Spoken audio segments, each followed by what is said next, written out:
एक राजा थे, वो वृद्ध हो गए, तो उनके 10 पुत्र थे। सभी काबिल थे, सभी प्रकार की शिक्षाएं सभी बच्चों को समान रूप से मिली थी। तो राजा सोचते हैं कि जो बेटा मेरा ईमानदार होगा, कर्तव्यनिष्ठ होगा, वफादार होगा, उसको राज सिंहासन दिया जाए। उसके लिए वो एक परीक्षा लेना चाहते हैं। तो 10 पुत्रों को बुलाते हैं और एक एक बीज 200 पुत्रों को देते हैं। उनको कहते हैं कि बेटा ये बीज ले जा करके तुम एक गमले में लगा देना, उसको पानी पिलाना, उसको सुरक्षा करना, और 1 साल बाद वो गमला पौधा बड़ा हो जाए, उसके बाद वो गमला लेकर के राज दरबार में आना।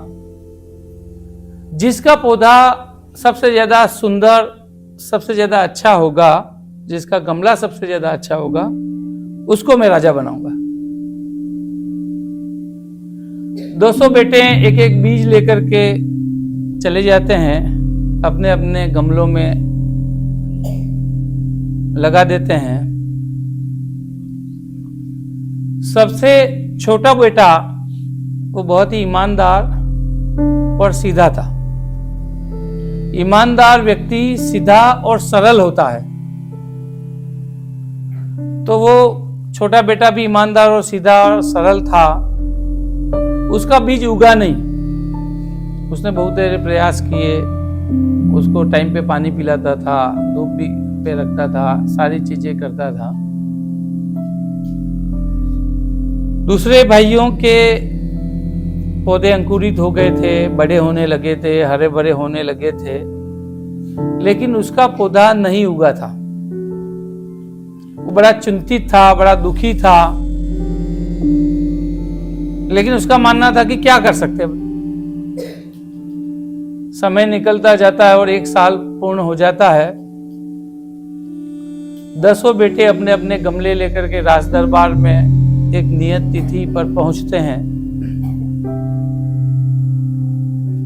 सभी बेटे अपने अपने पौधों का गुणगान करते हैं, तारीफ करते हैं, उसके बारे में सारी चीजें बताते हैं।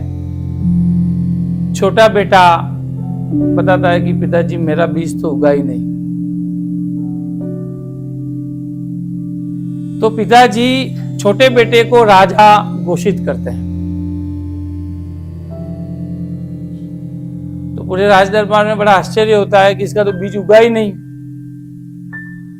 और इसको राजा बना दिया। बाकी बेटे भी ऑब्जेक्शन करते हैं कि पिताजी आपने तो कहा था हमारे तो सबके पौधे हैं, अच्छे बने हैं।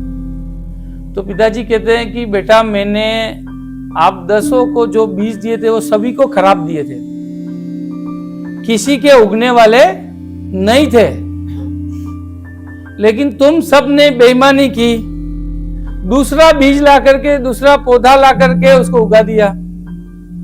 ये एक ईमानदार बेटा है जिसका नहीं उगा तो नहीं उगा, उस गमले को लेके बैठा रहा, उसने दूसरा पौधा लगा करके धोखा करने का प्रयास नहीं किया। और मुझे किसी ईमानदार को ही राजा बनाना है, इसलिए मैं सबसे छोटे बेटे को राजा बनाता। यह है ईमानदारी का फल। इसलिए कई बार हमें सक्सेस पाने के लिए, हमें आगे बढ़ने के लिए इस तरीके का कपट या धोखा भी नहीं करना चाहिए। हमें जिस चीज पे है उसी पे मेहनत करनी चाहिए, उस पे काम करना चाहिए, उसी पे आगे बढ़ना चाहिए, लेकिन कपट या धोखे के बलबूते हमें आगे बढ़ने का प्रयास नहीं करना चाहिए। ईमानदार जो व्यक्ति होता है वो निर्भीक होता है, उसे कोई डर नहीं होता है, वो किसी से डरता नहीं है। क्यों नहीं डरता? क्योंकि वो कोई गलत काम करता नहीं है। उसने जब किसी को धोखा दिया ही नहीं है, किसी को छल किया ही नहीं है, तो फिर डर किस चीज का रहेगा? सुशील जी को समझ में आया है? तो सच्चा आदमी, ईमानदार आदमी निर्भीक होता है।